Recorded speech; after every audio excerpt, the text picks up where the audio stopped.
tema da mensagem de hoje é adoração, a perfeita arma de guerra. Acompanha comigo no quadro, Êxodo 17, versículo 8, diz assim: Então veio Amaleque e pelejou contra Israel em Redifim. Pelo que disse Moisés a Josué: Escolhe-me nos homens e sai a peleja contra Amaleque. E amanhã eu estarei sobre o cume do outeiro, tendo na mão a vara de Deus. Fez, pois, Josué como Moisés lhe dissera, e pelejou contra Amaleque, e Moisés, Arão e Ur subiram ao cume do outeiro. E acontecia que quando Moisés levantava a mão, prevalecia Israel. Mas quando ele abaixava a mão, prevalecia Amaleque. As mãos de Moisés, porém, ficaram cansadas. Por isso tomaram uma pedra e a puseram debaixo dele. E ele sentou-se nela. Arão e Ur sustentavam-lhe as mãos, um de um lado e outro do outro. Assim ficaram as suas mãos firmes até o pôr do sol. Assim Josué prostrou Amaleque e seu povo a fio da espada. Amém? Preste atenção.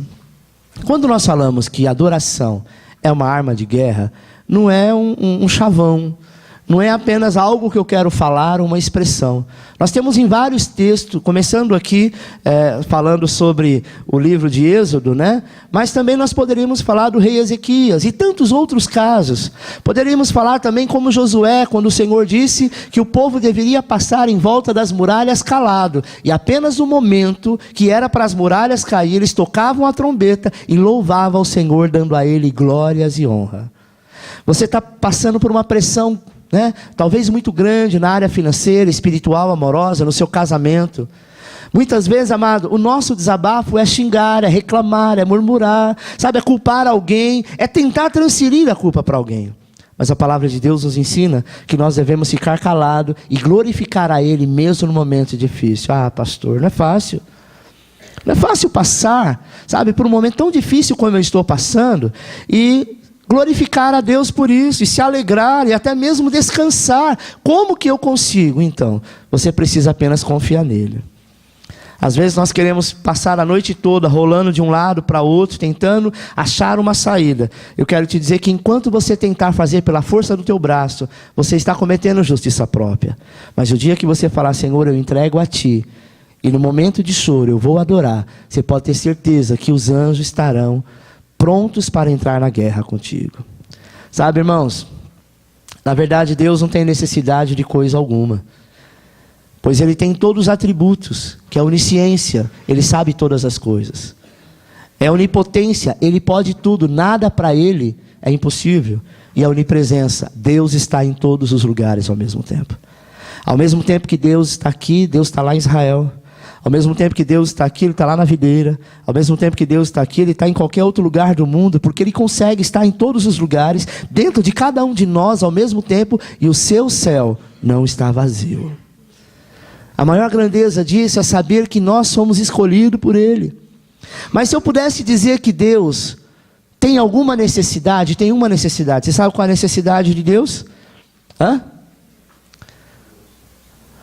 A maior necessidade do Senhor, amado, é ter comunhão contigo. Esse é o maior desejo dele. E eu quero te dizer que Ele luta para isso. Porque se a dificuldade te aproxima da luta, e a luta te aproxima da murmuração, te aproxima, sabe, da condenação, quando você adora, você está próximo dele. E aí Ele diz: agora você senta e veja o que eu vou fazer contigo. É o texto que o William usou em Ageu. Pode deixar que essa peleja é minha.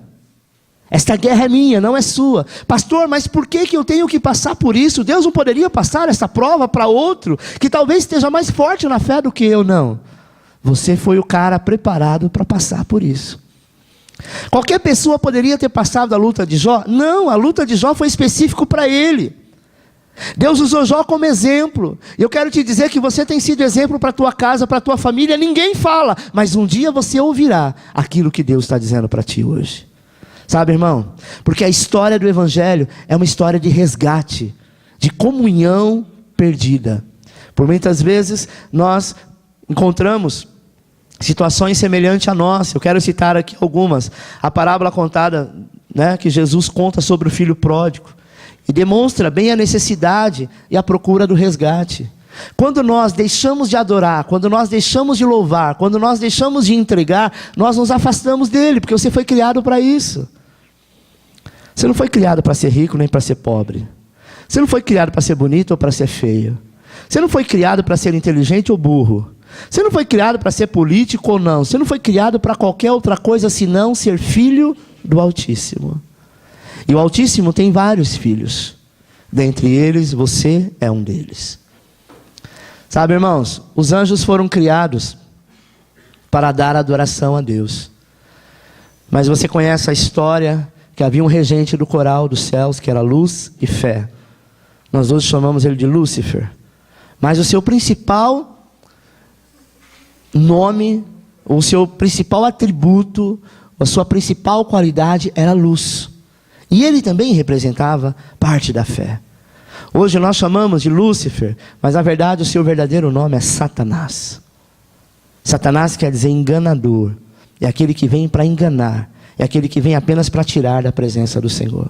Ele se torna Satanás, e você sabe quando ele almeja ser igual a Deus, e ele diz que ele colocaria o seu trono acima das estrelas do Senhor, e o Senhor o adoraria. Eu quero te dizer que um dos ministérios mais poderosos que tem a igreja na terra, um dos, não é que é o ministério, mas um dos ministérios é o ministério de louvor. É o ministério de louvor que é a primeira porta que leva a pessoa a conhecer a Deus. Eu te falo que o que me tocou quando eu fui a primeira vez na igreja, né? Um pai de santo cheio de resistência, cheio de justiça própria. O que me tocou não foi a pessoa que estava pregando. E por muito tempo eu não sabia nem o que estavam pregando, mas o louvor me tocou. O louvor de pessoas simples, de pessoas com problemas, como eu e você, de pessoas talvez que estão passando por algum tipo de fraqueza, mas quando entregou ali, naquele momento, a adoração, este louvor foi quebrando uma das piores cadeias que havia dentro de mim, que era a cadeia da maldição da idolatria. Talvez não tinha nesse dia muitos instrumentos, ainda que não tivesse instrumento, poderia ter sido alguém cantando e batendo palma. O louvor, ele vai quebrar toda a maldição, porque ele é uma verdadeira arma de guerra. Sabe, irmãos, eu tenho um louvor da Aline Barros, que eu nem sei ele todo, mas quando eu começo a pensar coisas ruins, ouvir ataque na minha mente, ou lembrar de uma música do tempo do Ronca, porque às vezes você lembra e aquilo não sai da tua mente, né? Você passou, ouviu. Engraçado que o louvor você precisa de vez em quando estar olhando a letra. Uma música profana, você não precisa, você pode fazer 20 anos que não ouve. Quando você começa a cantar, você sabe a letra inteira. Até o seu inglês, vai embora. Você está dentro do ritmo. Mas quando nós estamos tentando louvar ao Senhor, as barreiras vêm. Eu quero te dizer, irmão, quando você se juntar para adorar o Senhor, seja aqui, seja na tua casa, seja na tua célula, apaga tudo, sabe? Esquece tudo e adore. Porque enquanto você estiver adorando, Deus está trabalhando. Quando nós adoramos, é a mesma coisa que eu disse no começo, nós iniciamos o culto. É como uma energia que passa por uma bitola de um fio. Só que você não precisa direcionar qual bitola que é. Quando você começar a adorar, essa energia é ligada entre você e os céus, entre o teu espírito e o Espírito de Deus. Primeiro porque ele está aí. Então não há quebra de conexão. Quando você adora, você tão somente louva ele. E quando nós cantamos, nós adoramos, a nossa mente é bloqueada para qualquer outra coisa. Amém? Os anjos, como eu disse, eles foram criados para dar adoração a Deus. Mas Deus, ele plantou um jardim no Éden e colocou um homem lá para ter comunhão com ele. Ele poderia ter perdoado Satanás e tinha poder para mudar a Satanás, mas ele não quis.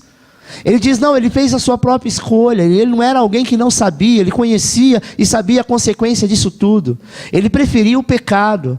E aí você conhece a história que Deus planta o homem na terra, chamado de Adão, cria sua esposa, Eva, e você conhece a história que eles pecaram. Quando nós lemos o livro de Gênesis, dá a impressão assim, que Deus criou depois do 7º dia, né? Passou aquele tempo lá, eles tiveram alguns filhos, e logo veio o pecado. Não é verdade. Não se sabe quanto tempo, porque se você ler o texto quando Caim mata Abel, Deus manda Caim para uma terra, e ele foi marcado E ele foi para uma terra e ele casa com uma mulher. Consequentemente, essa mulher já deveria ter sido filha de Eva. Por quê? Porque toda a geração do mundo veio de Eva. Eva é Adão. Pastor, mas eram irmãos que se casavam, naquela época era o tempo do multiplicai. Povoai a terra. E não tinha isso, porque não havia pecado. Sabe? Não havia pecado.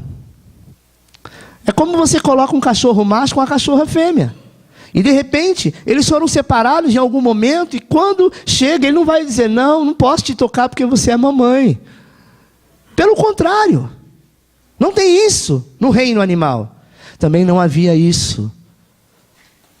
Então, meu amado, a terra toda foi povoada por Adão e Eva. Só que então entrou o pecado. Eva deu brecha e o pecado chegou. Deixa eu te dizer uma coisa. O pecado separou um grande ministro no céu.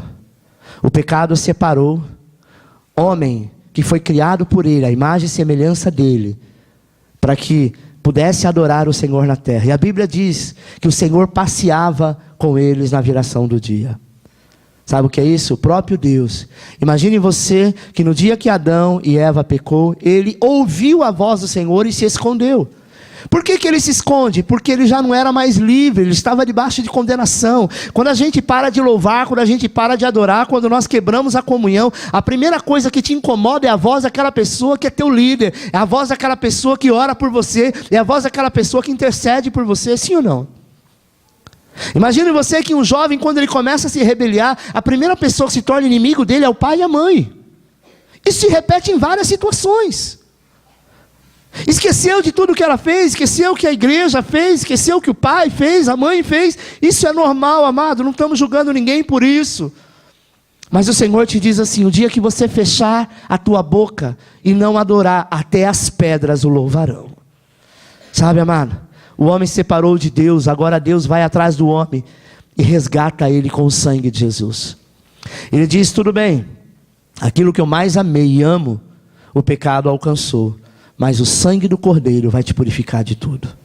E hoje nós somos este povo separado por Deus. A igreja redimida. Para que naquele dia vai revelar algo profundo. Eu quero te dizer, amado, que Deus está levantando verdadeiros adoradores que o adoram em espírito e em verdade. Pastor, eu não entendo muito essa expressão em espírito e em verdade. O que isso quer dizer?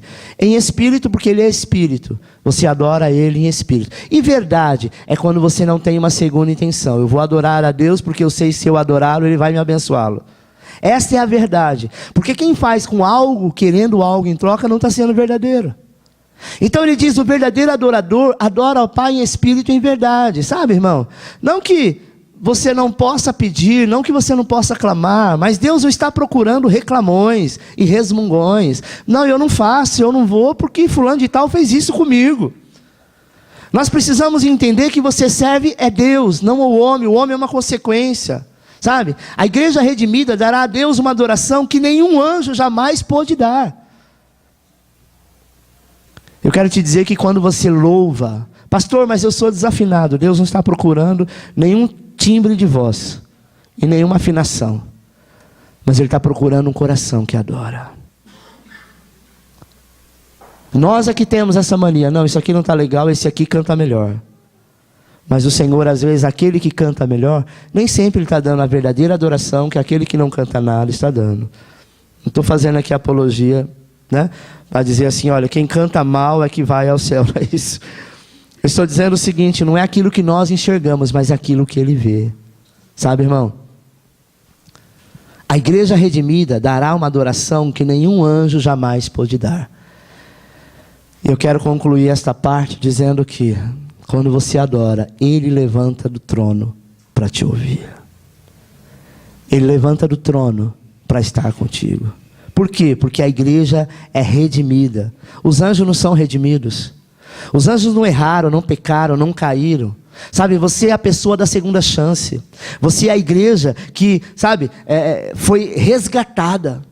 E todo o Novo Testamento, somente os evangelhos, fala sobre isso. Do resgate que Jesus fez. O resgate da dracma. O resgate da centésima ovelha. O resgate do filho pródigo. Em nenhum momento ele, sabe, julgou. Pelo contrário, ele se alegrou, ele fez festa. Então, meu irmão, imagina uma multidão de milhões e milhares cantando naquele dia: digno é o Cordeiro que foi morto e ressuscitou. São milhões. A Bíblia diz que será uma adoração perfeita, porque vai fluir de um coração de um povo redimido. Então a igreja vai inaugurar no céu uma adoração que jamais houve. Talvez em toda a tua comunhão com Deus, tua comunhão na igreja, você já deve ter escutado muitos louvores, muitas bandas. E talvez algum dia você foi tocado demais, você chorou, você sentiu a presença de Deus. Isso não se compara ao que vai acontecer naquele dia. Porque aquele que recebe o louvor vai estar presente.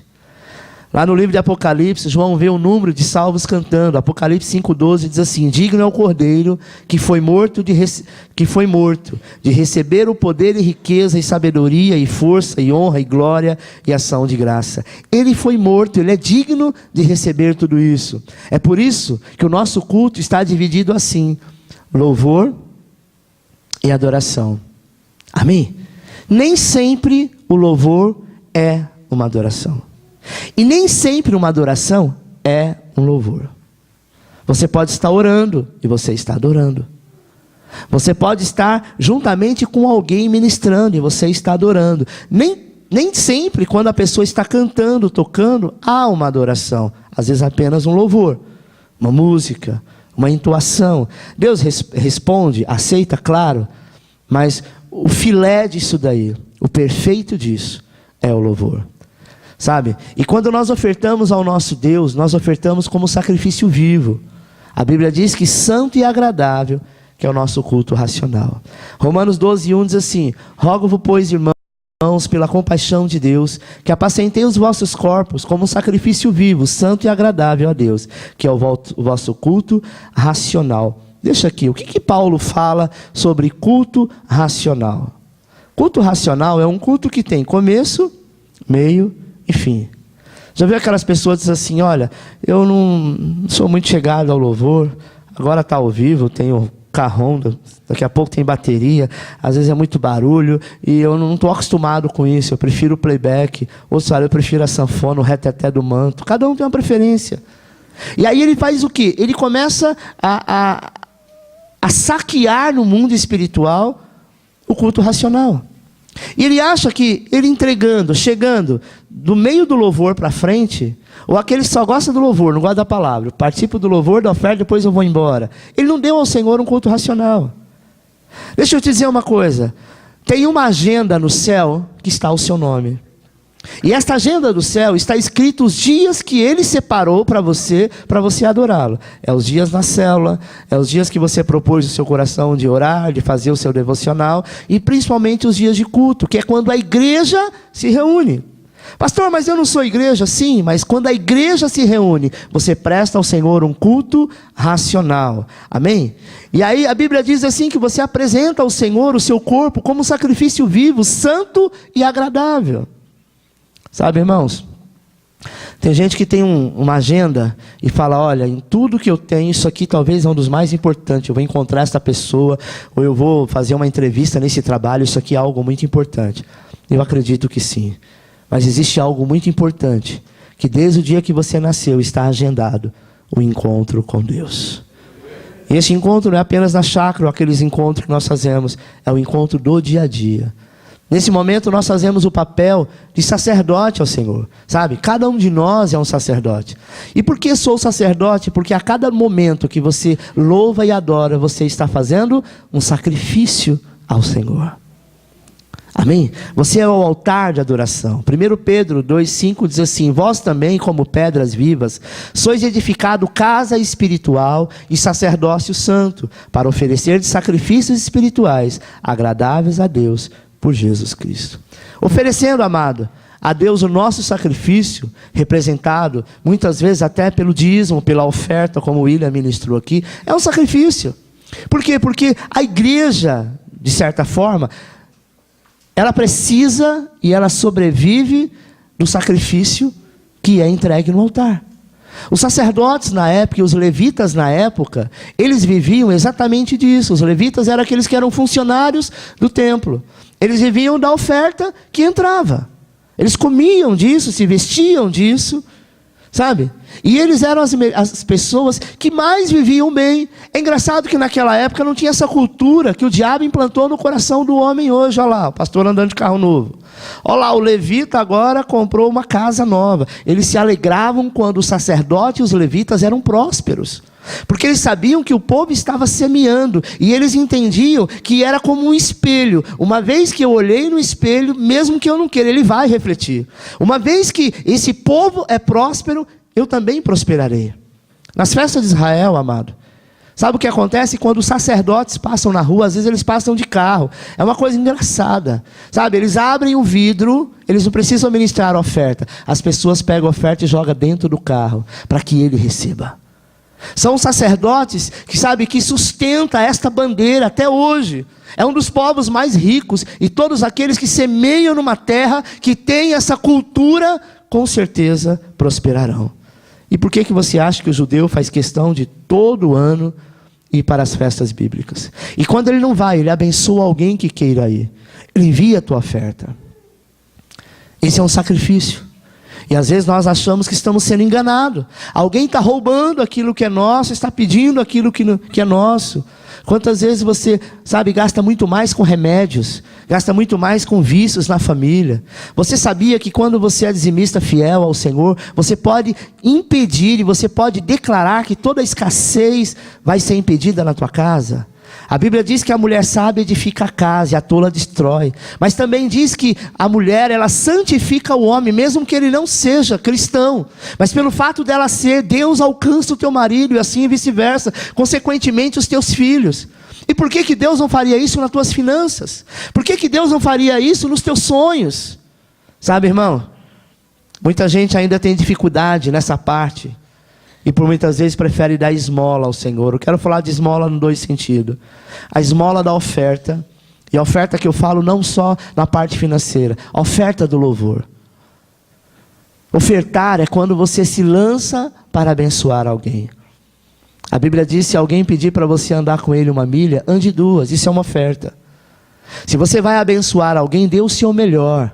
Porque senão você não está ofertando. Você está trazendo esmola. Sabe, amado? Deus não precisa de dinheiro. Quem precisa de dinheiro é a igreja. Amém? Mas veja só que promessa e voto maravilhoso que aconteceu na vida de Jacó. Gênesis 28, 20. E Jacó fez um voto dizendo, se Deus for comigo e me guardar nesta viagem que faço, e me der pão para comer e vestes para vestir, e eu em paz tornar a casa de meu pai, o Senhor será o meu Deus. Primeira aliança que ele fez. E esta pedra que tenho posto por coluna será a casa de Deus. E tudo quanto me deres, certamente te darei o dízimo. Talvez você pense assim, poxa, mas aqui eles estavam na lei. Não, aqui não existia lei ainda, que era graça. Sabe, irmão? Ele fez uma aliança. Deus não pede para você fazer aliança, nem propósito, nem voto nenhum. Deus não pede para que você faça nada. Tudo que nós iremos fazer ao Senhor tem que ser voluntário. Mas quando você fala assim, olha, eu vou fazer esta aliança com Deus, vou fazer esse voto com Deus, você não precisa falar para ninguém. E nem Ele vai te cobrar se você ficar, se de alguma maneira você quebrar. A única coisa que vai acontecer é que você vai cortar uma conexão. O fio estava vindo de lá para cá, acendendo todas essas luzes. Eu cortei aqui, daqui para cá não vai ter mais. Mas isso aqui eu não serei roubado. Nós precisamos fazer disso a nossa adoração. Eu preciso entregar ao Senhor o perfeito louvor. O que é o perfeito louvor? Quantas pessoas, eu vou falar por experiência do nosso povo, da nossa igreja, que é roubado na hora do louvor, porque está preocupado quem chegou, quem deixou de chegar, que roupa que a irmã veio, né? Se foi a mesma do domingo passado. A criança, sabe, fica mais preocupada em brincar com a criança. Você pode estar com a criança no colo e adorar. Eu quero te dizer, irmão, que quando a Giovana em especial era muito pequena, bebê de colo, ela aprendeu, e vocês muitos mais velhos lembram disso, que quando começava a adorar, ela fechava os olhos, levantava a mãozinha e começava a adorar. Eu não me recordo se foi 2 ou 3 anos, ela foi batizada no Espírito Santo no banheiro adorando ao Senhor. Então, tudo isso é um ensinamento. Ah, pastor, mas meu filho é muito ativo, meu filho é muito rebelde. Então, se você declara isso, ele vai continuar sendo. Mas se você começar a ensinar a ele que o caminho de todas as coisas é a adoração. Amém? Teve uma vez, eu já comentei a respeito disso aqui, o irmão do Ronaldo, o Antônio, perdeu um filho aqui no Riacho Grande. E a esposa dele, a Lúcia, eu estava na igreja, e esse rapaz morreu afogado. Eu sempre comentei que a Lúcia e o Antônio sempre foi muito cheio de manias, né? Mas de uma coisa ela tinha um princípio no coração. Na hora que ela tirar o filho dela da água, já morto, sem vida, ela poderia ter chorado, como de fato, mas aquele choro de escândalo, de desespero. Eu me recordo que ela disse e outras pessoas viram que ela começou a adorar o Senhor. Sabe, irmãos? Tem um louvor que diz assim: se Ele fizer, Ele é Deus. Se Ele não fizer, Ele continua sendo Deus. Se a porta abrir, Ele é Deus, mas se fechar, Ele também é Deus. Nós precisamos agradecer, porque de uma coisa ela tinha certeza: o filho foi salvo. Amém? Por isso que é importante você chegar no culto com antecedência para adorar ao Senhor. Senhor, eu quero hoje dar a Ti um culto racional. Pastor, mas olha, eu perdi o ônibus, o Uber não passou, chegou alguém em casa. Ah, então eu nem vou, porque senão eu não vou dar um culto racional. Não, não é isso. Mas como a gente se programa para chegar no horário do trabalho, no horário correto, na escola e nos lugares onde você acha importante, dê essa importância e você vai ver o quanto Deus te abençoará. As bênçãos do Senhor, amado, vêm em resposta à oração e o louvor. Onde estamos falhando, então? Vamos fazer uma revisão. Quais têm sido as nossas falhas? Primeiro, a adoração é o despojamento de tudo o que eu sou. É o reconhecimento da dependência total de Deus. Vamos ler todos juntos? Adoração é o despojamento de tudo o que eu sou. É o reconhecimento da dependência total de Deus. Quando eu adoro, eu sou dependente total dele. Sabe, é como uma criança que está no colo da mãe mamando. Se a mãe estiver limpando a casa, fazendo até movimento brusco e dando mamar para a criança, ela não vai se assustar, porque ela sabe que ela está segura no colo do pai. E aquele alimento está vindo direto, sabe, da fonte. Eu quero que você entenda que Deus não esqueceu de você. Que talvez uma porta que está fechando agora, ou se fechou, e você está dizendo, por quê? Porque para de dizer por quê, apenas aprenda a louvar, porque enquanto você louva, você tem uma grande arma de guerra contra o inferno. Ah, pastor, é possível que essa pessoa dê uma brecha, é meu filho, é meu marido, é meu patrão, é meu amigo, é meu pastor, é meu líder, seja o que for, para de rotular as pessoas. Aconteceu, apenas glorifica, porque Deus tem uma resposta para isso. A Bíblia diz que Ele não tosquenejará. Tosquenejar quer dizer cochilar. E nem dormirá o guarda de Israel. Vamos entender que tem coisas que nós precisamos passar? Que tem coisas que o culpado não foi o João nem a Maria, foi você mesmo. E que tem coisas que são consequentes daquilo que nós vivemos. Pastor, mas eu estou na graça, eu sei, a graça já te alcançou. Mas a graça não vai impedir de algumas correções que Deus precisa fazer conosco. É como tem pessoas que acham que estar na graça é pecar à vontade. Não, eu já pequei, vou pecar, porque lá na cruz Ele já pagou pelo pecado que eu vou cometer ainda, fato. Mas deixa eu te dizer uma coisa. O que você gostaria de ter? Casar com uma pessoa, habitar com ela, porque a promessa que você fez para esta mulher, que é sua noiva, você não vai voltar atrás, porque você é um homem de palavra, e aproveitando disso, você sabe que nas suas costas ela tem feito coisas que não te agradam. Você até vai fazer, porque você não pode voltar atrás da tua palavra, mas você vai olhar para esta noiva de uma maneira diferente. É diferente de quando o pecado é como um acidente. Olha o que diz Gálatas 2:20. Já estou crucificado com Cristo, e não sou mais eu quem vivo, mas Cristo que vive em mim. Então, amado, aonde eu for, Cristo está comigo.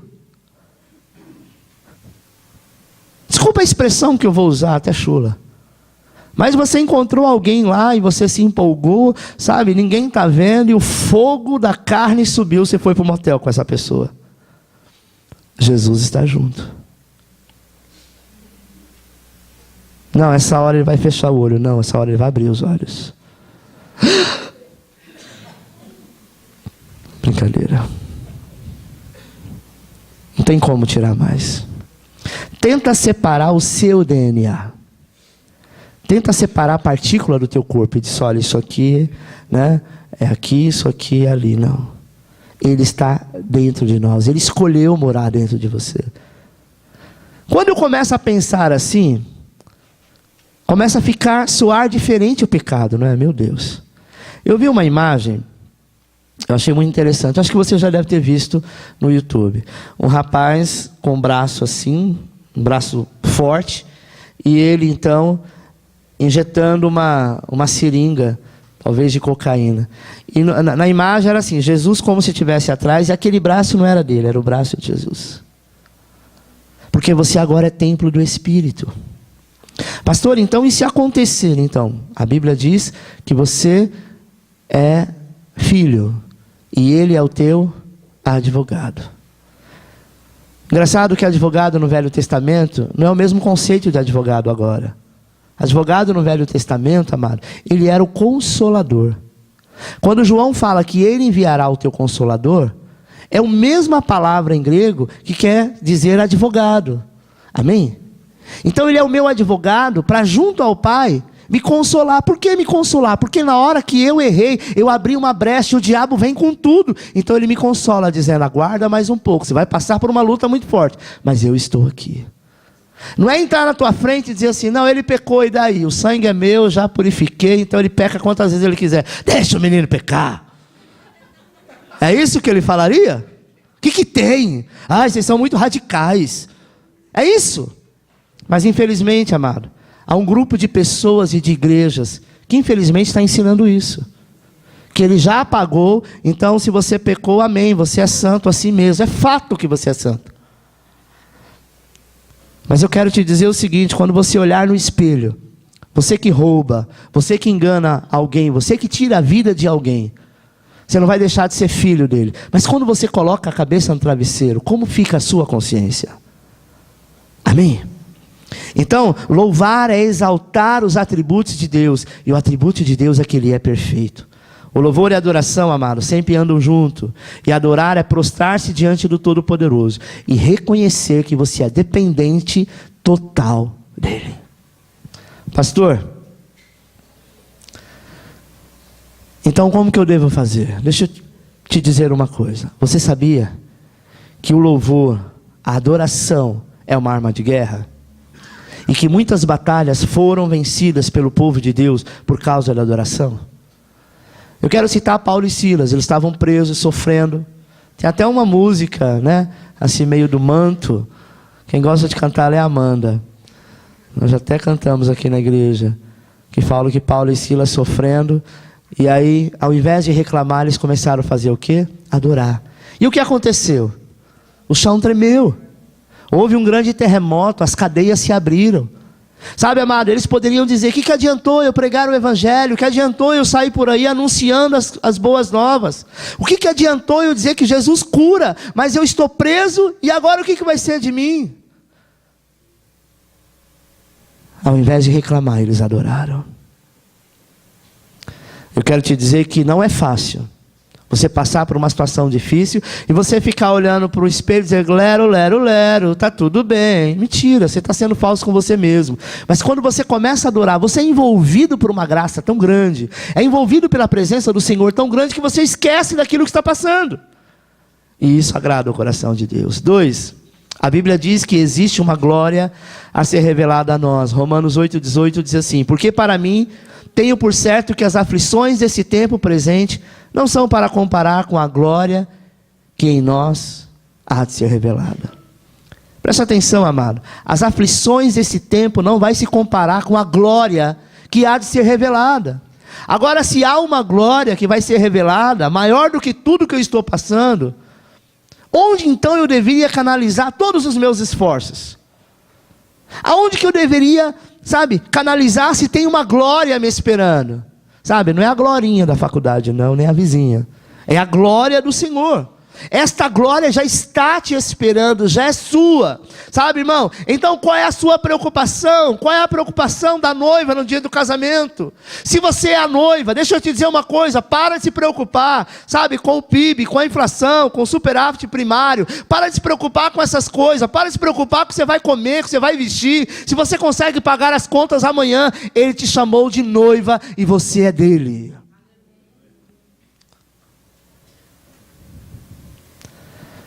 Há uma glória te esperando, e essa glória é o noivo. Então, amado, o nosso enfoque tem que mudar, sabe? Tem que ser mudado. Próximo.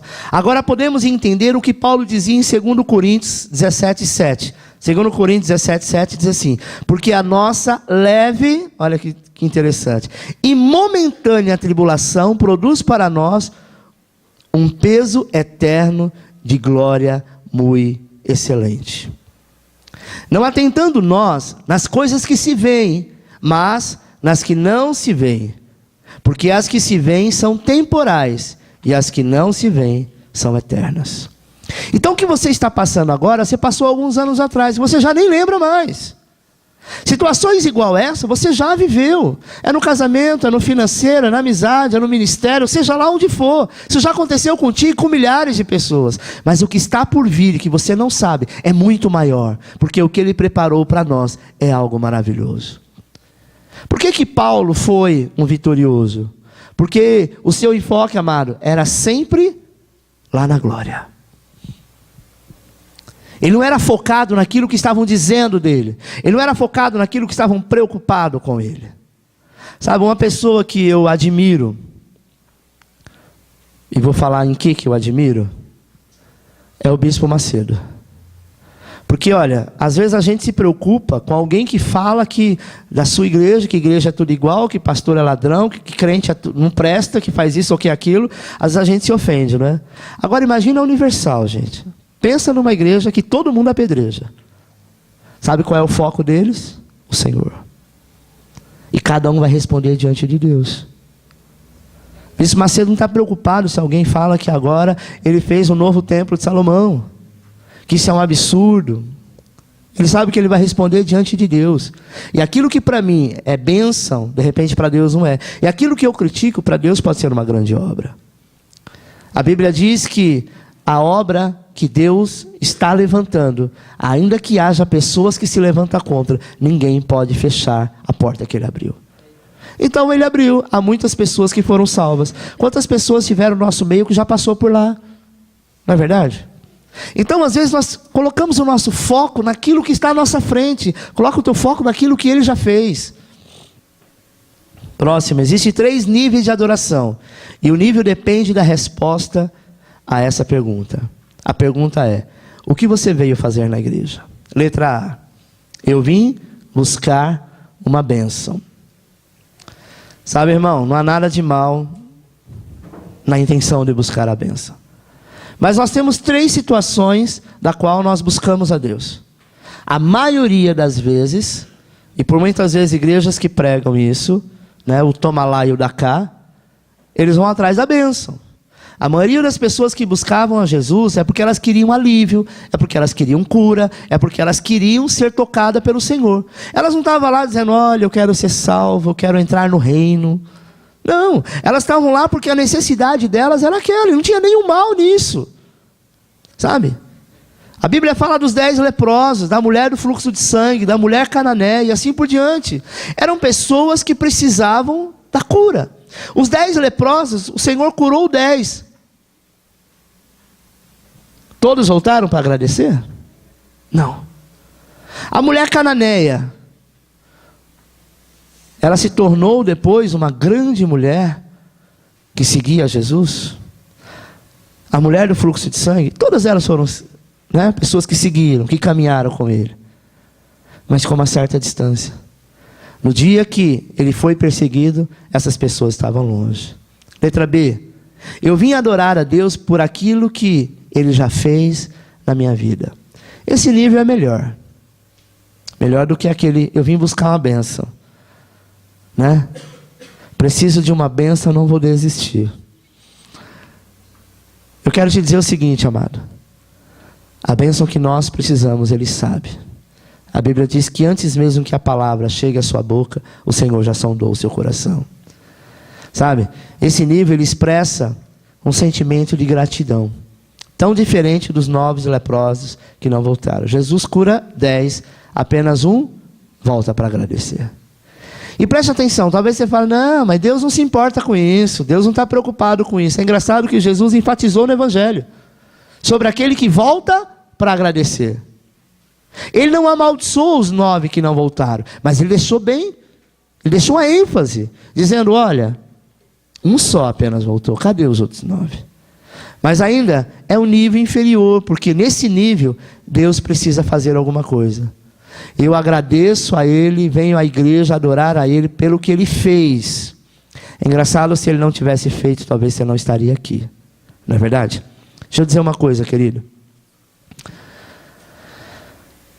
Se Ele fez, é revertido em adoração, mas só se Ele fizer.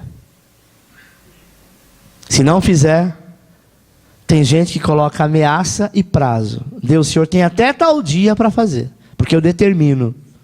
Se o Senhor não fizer até tal dia, estou fora, não vou mais para a igreja, não vou mais para a célula. Não adianta ninguém bater na minha porta, porque o Senhor não me ouve, o Senhor não me atende, o Senhor gosta de todo mundo menos de mim, o Senhor abençoa o João, não abençoa eu, o Senhor abençoa a Maria, não abençoa eu.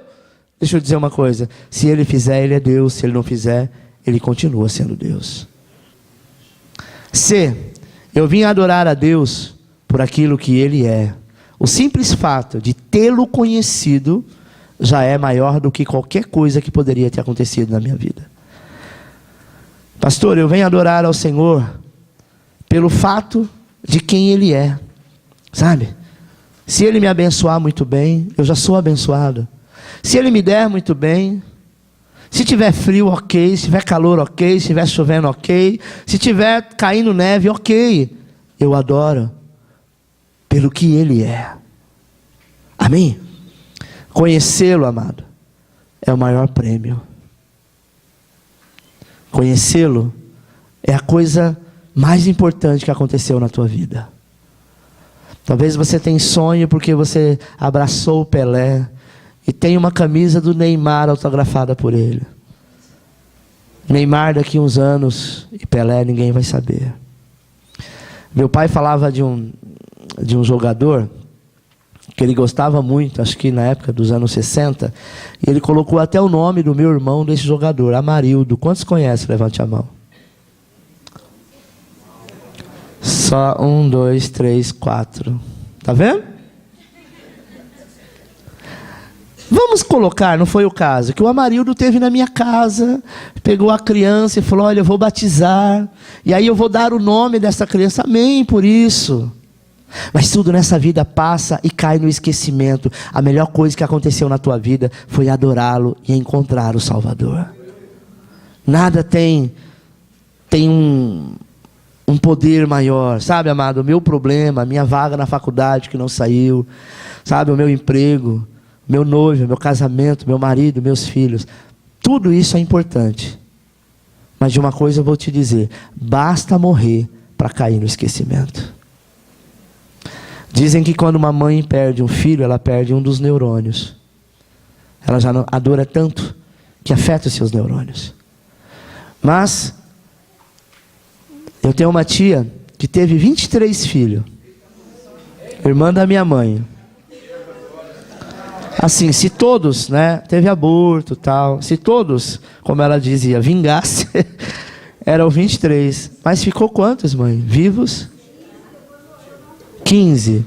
Então, preste atenção. Imagina a dor dessa mãe que não perdeu um filho só.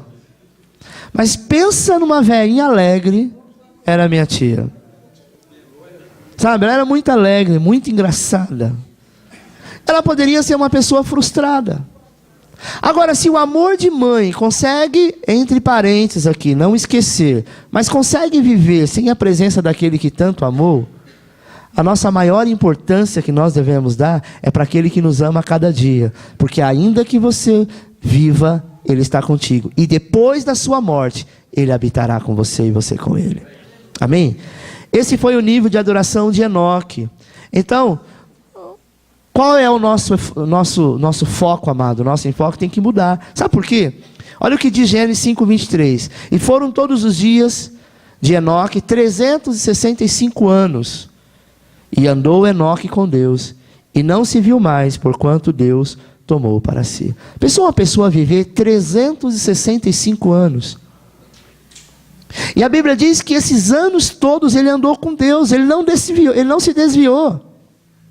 Ah, mas teve momentos que ele teve vontade de chutar o pau da barraca, ele brigou com a esposa, com o marido, com a filha, o lixeiro não passou naquele dia, sei lá, ele poderia ter algum momento assim, mas ele dizia, ainda assim, eu quero andar contigo. O diabo muitas vezes fala para você que a tua comunhão com Deus não é perfeita, não há uma ligação completa. Eu quero te dizer que a tua comunhão com Deus é como o sangue que corre na tua veia, você e ele é um só. Mesmo que você passe por tribulação, mesmo que você passe por angústia. O próprio Jesus passou. Quando ele está no Getsêmani, que ele começa então a transpirar sangue, ele estava passando por uma guerra muito grande. E ele diz, Pai, se possível, afasta de mim esse cálice. Ele sabia que não era possível. Mas era um momento de desabafo dele, ele precisava colocar para fora, ele era homem naquela hora. Ele não era Deus. Ele foi totalmente homem. E por amar ao Senhor, ele foi até a cruz. Você pensa que Jesus, quando foi esfolado, ele ficava dentro dele rindo, não está doendo nada, eu sou Deus. Não, ele era homem, 100% homem. A gente, sabe, machuca um dedinho. A gente quer parar a obra. Achei engraçado um dia que o Igor veio aqui ajudar. Tadinho. Ele ficou meia hora. E aí ele estava, sabe, martelando não sei o quê. 1h30, né? A justiça própria. 1h30, pastor. Não foi meia hora. Foi 1 hora a mais, ok. E aí ele machucou o dedo. Não é pelo fato de ele ter machucado o dedo. Realmente machucou, quebrou a unha. Mas o que eu achei mais engraçado... O que eu achei mais engraçado é que ele foi para o médico, tal, ok. E o médico devia ser muito amigo dele. Deu 5 dias para ele ficar em casa. 5 dias. Aí ele me manda uma foto com o dedo enrolado, né? Todo enfaixado. Foi medicado. Falou, olha pastor, kkk, peguei 5 dias. Né? Eu falei, o médico é teu amigo, né? Ele trabalha no hospital. O médico é teu amigo. Mas então, irmão, você está bem? Tô. Tá sentindo dor? Não, eu fui medicado. Eu falei, então volta para a obra. Volta. Porque, irmão, você só machucou a unha. Não, pastor. Vai que entra algum pó, alguma coisa. Amém, irmão. Amém. Esse dia nunca mais ele voltou. Então, às vezes, amado, nós ficamos colocando problema. Quero citar essa história do Igor, porque é engraçada, né? Não para constrangê-lo, viu, Igor? Se ajudou bastante. O problema foi... O único que foi seu amigo foi o médico, né? Que deu 5 dias. O cara perde um braço, o médico manda voltar para casa, né? E no outro dia trabalhar. O cara quebrou a unha, pronto. Enfim. Terceiro, Deus está formando uma elite de adoradores. Quantos querem participar dessa elite de adoradores? João 4:23 diz assim, mas a hora vem, e agora é, em que os verdadeiros adoradores adorarão ao Pai em espírito e em verdade, porque o Pai procura as tais que assim o adorem. Esse texto, quando eu estava orando, quando eu estava me desligando da quadrangular, eu disse ao Senhor, Senhor, tantos anos eu lutei, porque para mim era cômodo estar na quadrangular. Era uma igreja conhecida mundialmente. Mas o Senhor tinha uma grande obra para fazer. E eu sempre resisti. Até o dia que o Senhor falou para mim que era para que eu pudesse abrir o ministério próprio. Eu disse, então me dá um texto que comprove isso. E ele me deu João 4:23. Os verdadeiros adoradores adorarão ao Pai em espírito e em verdade. Foi quando o Senhor me deu o nome Igreja Apostólica Adoração Profética. Porque sempre nós... dentro da adoração, dentro do âmbito da adoração, do ambiente da adoração, nós sempre tivemos uma unção muito grande. Pode ser playback, pode ser ao vivo, pode ser do reteté do manto, pode ser qualquer coisa, amado. Isso não é porque é eu que faço, é porque nós temos esse chamado. Então o Senhor disse: tu serás adorador, e os teus serão adoradores proféticos, porque eles profetizarão em meio à adoração, e vida será curada, liberta, restaurada, batizada com o Espírito Santo. Isso é uma mentira que acontece no nosso meio? Não, isso já acontece.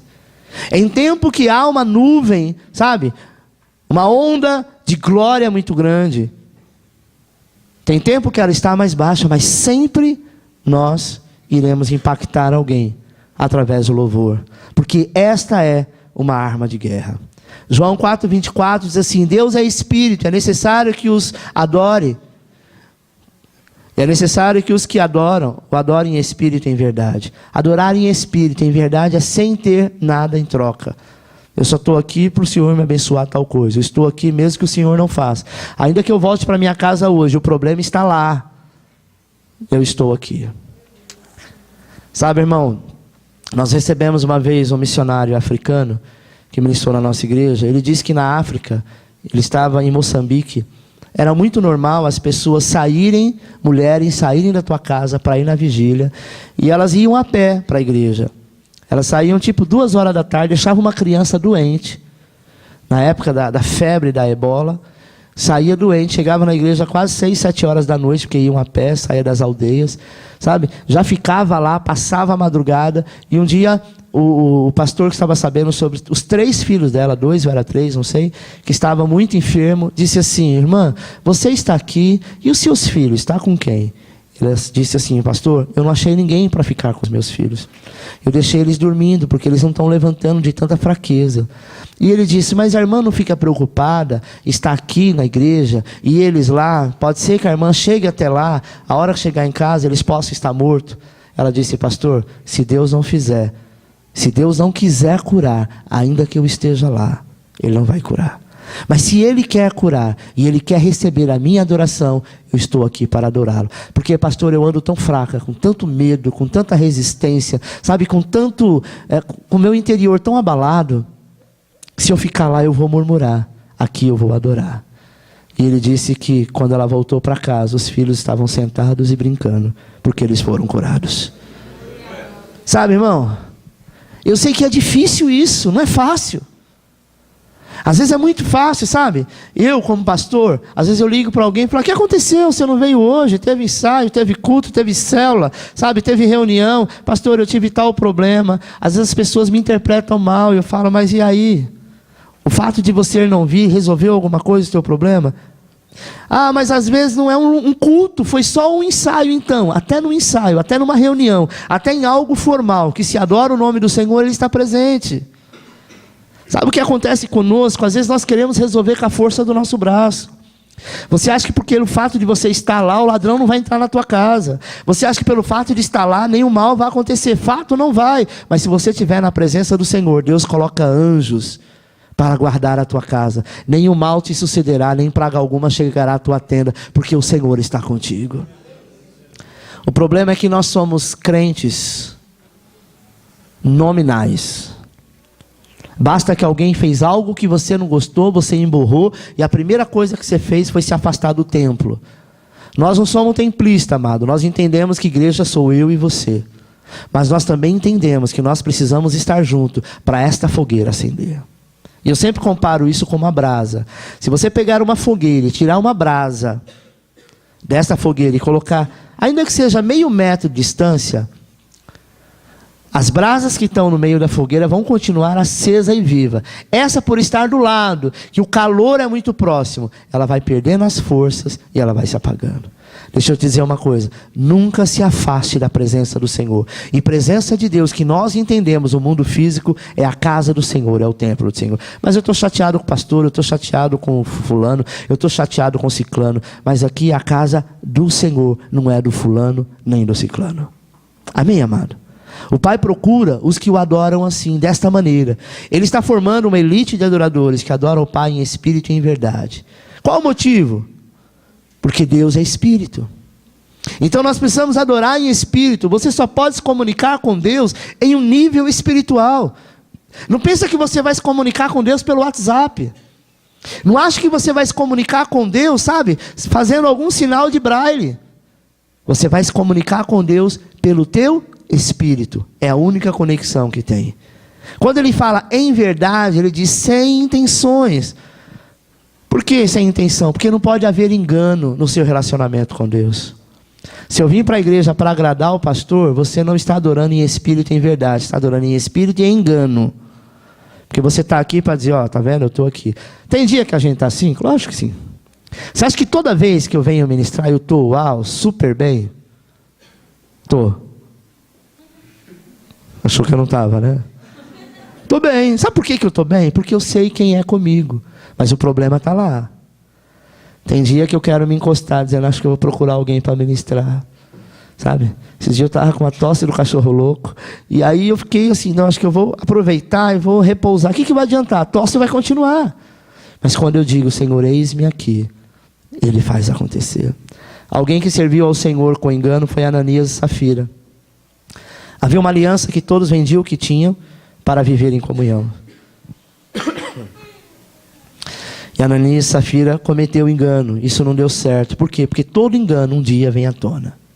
Para concluir, amado, você quer ser um adorador a partir de hoje? Sabe qual é o apelo? Volta. Não estou entendendo, pastor. Eu não sei se vocês perceberam, mas existe sempre um grito de Deus dizendo, volta dentro de cada um de nós.